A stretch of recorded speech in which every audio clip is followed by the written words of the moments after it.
ini menjadi perhatian publik, jika kita minta semuanya untuk turun melihat peristiwa yang terjadi, walaupun saat ini sebenarnya kasus tersebut sudah ada di pengadilan ya, sudah ada putusan inkrah kasasi, namun demikian kami minta untuk didalami. Tentunya ini ada proses yang sedang dilaksanakan oleh Polda Jawa Barat terkait penanganan Peggy, ini juga menjadi perhatian publik. Saya minta untuk itu juga, apabila memang betul diproses, maka alat buktinya harus cukup, dan tentunya akan lebih baik apabila semuanya dilengkapi dengan scientific crime investigation. Ya Mas David. Ya, terima kasih Pak. Terima kasih Pak. Ya, itu Pak tadi yang saya masih bertanya-tanya, apakah akan ada Peggy yang lain, dalam arti betul-betul nama Peggy seperti di DPO itu Peggy Peron yang akan kemudian ditangkap, dan apakah menurut Bapak ini akan menjadi suatu langkah penyelidikan yang tepat juga kalau nama-nama Peggy itu kemudian ditangkap, diperiksa dulu, dimintai keterangan? Ya, saya berangkat dari awal siapa yang mengatakan Peggy, walaupun sampai sekarang belum tahu apakah ini Peggy A, Peggy B, atau Peggy Z mungkin, ABC sampai Z ya. Jadi pernyataan ada Peggy ini jangan diabaikan juga. Jangan sampai dialihkan, oh berarti bukan Peggy, ini juga tidak bisa. Perlu didalami lagi, yang mungkin kemungkinan saya katakan tadi, mungkin ini bukan Peggy A, mungkin Peggy B, Peggy Z. Ya, itu mungkin perlu dipedomani, sehingga orang tidak akan dibawa ke alam lain dulu gitu loh. Nanti kalau ada yang lain ya silakan, tapi harus dibuktikan dengan bukti-bukti, alat bukti yang kuat itu aja. Karena nama itu sudah masuk duluan di dalam DPO itu. Iya, iya, betul. Dan bahkan sudah dibawa ke persidangan begitu. Iya, jadi yang mengucapkan pertama ini harus bertanggung jawab gitu loh. Kenapa dulu namanya Peggy? Ya, karena tidak mudah menyatakan pelaku tanpa alat bukti. Ada Peggy, ada mungkin si Sudirman dan sebagainya yang terpidana itu. Itu siapa yang menyatakan itu, yang harusnya diperiksa pertama kali gitu loh. Jadi kebetulan Peggy ada masalah di pra-peradilan, salah tangkap dan sebagainya. Jadi yang Peggy berarti kan kemarin ya. Peggy yang dikatakan di awal DPO pertama ini bukan Peggy ini bukan Peggy yang itu gitu aja. Betul. Berarti harus dicari Peggy selanjutnya, dan itu perlu didalami dan mulai dari keterangan saksi-saksi yang memberikan informasi tersebut begitu kepada pihak kepolisian. Nah, dan ya ternyata bahwa memang ada Peggy yang lain juga kan Pak. Iya, betul. Dan itu ada indikasinya, Peggy yang lain itu bahkan termasuk yang ada kaitannya dengan pejabat publik pada saat itu, dan juga wali kota lah begitu. Nah, apakah itu perlu dimintai keterangan juga? Ya, kalau saya mungkin masuk tim gitu ya, saya akan minta ke Dinas Kependudukan di Cirebon, coba munculkan deh 2016 nama-nama Peggy yang ada di Cirebon ini, ya kan, yang usianya kurang lebih ya antara 15 sampai 20 kira-kira gitu nih. Kan bisa dilihat dari situ. Betul. Jadi seninya di kepolisian itu kalau penyidikan tuh kita bisa berkembang otak kita gitu dari situ. Nanti baru dilihat. Jika ternyata ada 100 orang ya, yang dicari kan proximity-nya atau yang semuanya diperiksa? Ya, yang mendekati saja kan. Pertama disebutkan ada Peggy di Mundu. Ya, situ aja dilokalisir dulu. Kenapa dulu ada Peggy, ada Mundu? Nah, itu aja. Bukan Peggy ke Pompong gitu. Tapi yang pernah diambil motornya Peggy ke Pompong. Apa hubungannya Mundu dan ke Pompong ini? Ini kan jalur yang cukup jauh menurut pengacara ya. Nah, jadi ini perlu didalami ke situ aja. Berarti Peggy yang kemudian ada di Mundu itu tadi, atau di sekitar situ, lalu kemudian yang ada kaitannya dengan para korban begitu ya? Iya, jadi mungkin bisa diperiksa apa secara digital forensik atau seperti itu. Iya, betul. Betul. Jadi yang disebut Peggy ini kan kita bisa melihat Eki ini kan tidak pernah hidup sendirian. Dia punya kelompok, punya kawan yang cukup banyak. Itu sekarang kan sudah ada Facebook, sudah ada Instagram di situ. Ini bisa dibuka semua kan. Mungkin pernah ada ancaman di situ atau main-main dan sebagainya. Ini bisa dibuka semuanya. Jadi memang digital forensik akan menjadi prioritas utama untuk bisa mengungkap kasus ini menurut saya.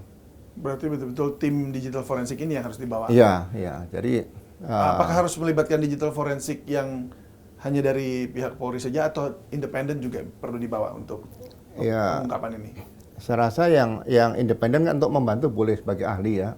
Kemudian yang benar-benar punya sertifikat kan juga ada, ya kan?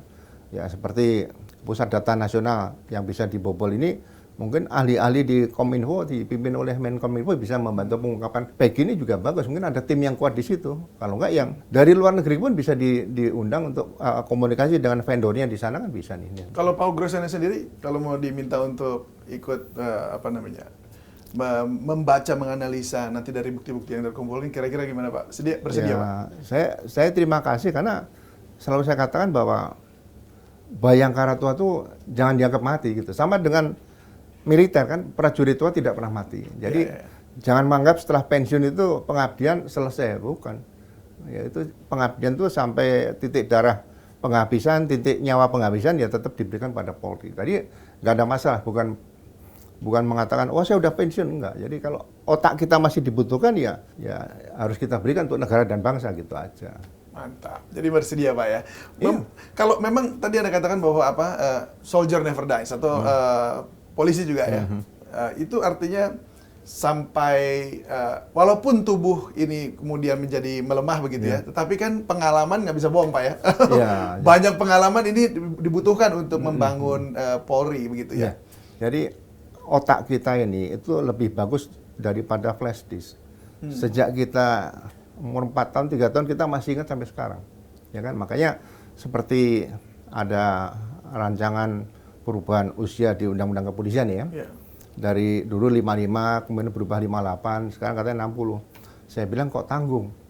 Harusnya 85. Jadi polisi iya sampai usia 60 kan itu jabatan struktural tidak dapat, tapi jabatan fungsional sebagai ahli-ahli atau analisa analisa kriminal yang kuat bisa digunakan ya. Kalau usia sampai 85 kan tidak harus ngantor sampai 8 jam atau 10 jam sehari. Hanya dipanggil ya kan. Tidak harus pakai ajudan, tidak harus pakai kendaraan Camry yang mewah juga tidak perlu ya kan. Diantar jemput kan sudah bisa. Pakai kursi roda juga nggak ada masalah. Sehingga otak Bayangkara tua ini masih bisa digunakan di situ. Wow, mantap. Mengabdi sampai akhir hayat. Iya. Baik. Pak, mungkin untuk masukan begitu. Apa sih yang harus diperbaiki oleh aparatur negara seperti Polri seperti itu? Jadi ya saya kan pernah di kepala lembaga pendidikan. Jadi lulus akademi kepolisian menjadi perwira itu harus jelas kompetensinya apa. Saya bilang termasuk membuat laporan polisi. Membuat laporan polisi itu tidak seperti hanya menulis pesanan makanan, bukan. Membuat laporan polisi itu sama dengan seorang dokter, ada pasien datang, kemudian dia ajak dialog, didiagnosa penyakitnya, obatnya ini. Nah, ini harus ada sertifikatnya seperti ini. Jadi jangan dianggap laporan polisi itu tinggal baca, dipelajari 1 hari selesai, nggak bisa. Nah, makanya kalau ini sudah bisa harus ada sertifikat maksudnya? Cara membuat laporan polisi. Oke. Ya kan, ada kalau dulu kan hanya si Adi ini siapa di mana dan sebagainya. Ya, bagaimana mengimplementasikan yang sebenarnya seperti itu, membuat laporan polisi. Nah, sehingga setiap perwira dimanapun dia bertugas itu wajib menerima laporan polisi dari masyarakat melalui online sistem informasi laporan polisi secara online. Jadi bisa membuat mau perwira Brimob, mau perwira di Sabara, mau perwira di mana bisa membuat, sehingga nanti akan lihat rekodnya perwira yang paling banyak membuat laporan polisi dan laporan polisinya terbaik, ya diberikan penghargaan, ikut pendidikan tanpa harus seleksi. Nah, di situ mungkin sistem yang harus dibangun ke depan sehingga ada harapan bagi setiap anggota polisi. Ya udahlah, saya berbuat baik. Kalau ada sekolah, saya tidak harus ikut seleksi lagi yang kadang-kadang nggak lulus dan sebagainya. Ya dia berprestasi di bidang tugasnya, dapat kredit poin di situ, itu aja. Oke, ini mungkin agak sedikit lompat agak jauh, tapi bisa nggak dapat seperti penghargaan luar biasa, seperti kenaikan pangkat, dan apa sih syarat-syaratnya gitu untuk supaya polisi-polisi juga ada target gitu, wah saya semangat nih mau mengabdinya kepada masyarakat, dapat penghargaan seperti ini juga, walaupun nggak mengejar penghargaan tapi dalam artian dia punya kreativitas berkembang, kemudian maju seperti itu. Nah, jadi kalau waktu masih dalam ABRI dulu, kenaikan pangkat luar biasa di Polri hampir dikatakan tidak ada. Karena itu selalu dikatakan perang, bertempur, operasi dan sebagainya. Polisi kan operasi Kamtipmas waktu kan. Jadi kalau sekarang ya karena kita sudah pisah dari ABRI, pisah dengan TNI, ya perlu diberikan penghargaan seperti kenaikan pangkat luar biasa. Tapi jangan keluar dari jalur yang pernah kita lakukan waktu kita bergabung dengan ABRI. Jadi kenaikan pangkat luar biasa itu hanya bisa diberikan sekali seumur hidup. Dan begitu dia mendapat pangkat luar biasa, dia menikmati penghargaan itu. Tapi setelah itu dia akan bersama-sama kawan-kawannya lagi ya naiknya pangkat biasa lagi. Syarat menerima penghargaan pangkat luar biasa itu? Ya, misalnya yang berat misalnya dia berhasil menangkap pelaku misalnya bandar narkoba, kemudian dia juga tertembak juga mungkin di sebelah dada kanan bukan dada kiri, kalau dada kiri langsung mati nih. Jadi ada prestasi yang luar biasa di situ. Ya, gitu. Berarti tapi apakah bisa mendapatkan itu 2 kali? Artinya ternyata ada hal lagi yang lain yang juga luar biasa. Ya sama dengan Liga Sepak Bola, kalau sudah masuk ke yang terbaik, dia mencapai yang terbaik lagi, bagaimana lebih baik dari yang terakhir ini, bisa nggak? Oh, harus lebih baik dari yang terakhir ini kan, prestasi yang luar biasanya itu. Biasanya kan Tuhan juga menciptakan prestasi kan yang terbaik kan sekali. Tidak ada yang biasanya sama dengan penilaian itu, kalau ada permintaan pendapat itu kan yang tidak baik sampai yang terbaik. Nah, dia mau capai di atasnya agak terbaik lagi kan nggak mungkin. Udah di situ yang top. Sudah paling topnya di situ sebenarnya. Oke, baik. Nah, Pak, ini mungkin ini yang terakhir nih, Pak. Kalau Polri sudah melakukan semua itu, tapi kemudian ada kesalahan-kesalahan seperti ini yang tidak bisa diterima oleh publik, lalu kemudian hakim bahkan juga membatalkan putusan yang Peggy Setiawan kemarin. Kalau Anda sebagai mantan Wakapolri, Anda merasa ada ini nggak sih, aduh malu juga nih sebagai Polri melihat kayak begini nih, kok Polri sekarang begitu misalnya? Ya, harusnya rasa malu itu tetap harus dimiliki oleh bagian dari institusi Polri ya, kita ini. Ya. Tahun 1970-an, 77-76 ya, dulu ada seorang deputi Kapolri terlibat kasus korupsi 4, sekian M. Saya waktu itu masih taruna AKBP saja sudah malu karena juga dikata-katain oleh taruna AKBP dari darat, laut dan udara gitu kan. Jadi masih taruna belum jadi polisi udah malu. Nah, kalau sekarang dengan situasi sekarang ya seluruh anggota polisi ya kembali lagi, kalau peta kompas itu back azimuth, arahnya kita kemana sih? Kalau udah lurus ya silakan terus. Tapi kalau misalnya belum lurus ya diluruskan kembali. Perjalanan masih panjang gitu. Jadi nggak usah terlalu sakit hati, kecewa berat, nggak. Tapi ada niat untuk bisa berbuat lebih baik kembali daripada sebelumnya. Udah itu sudah cukup menurut saya.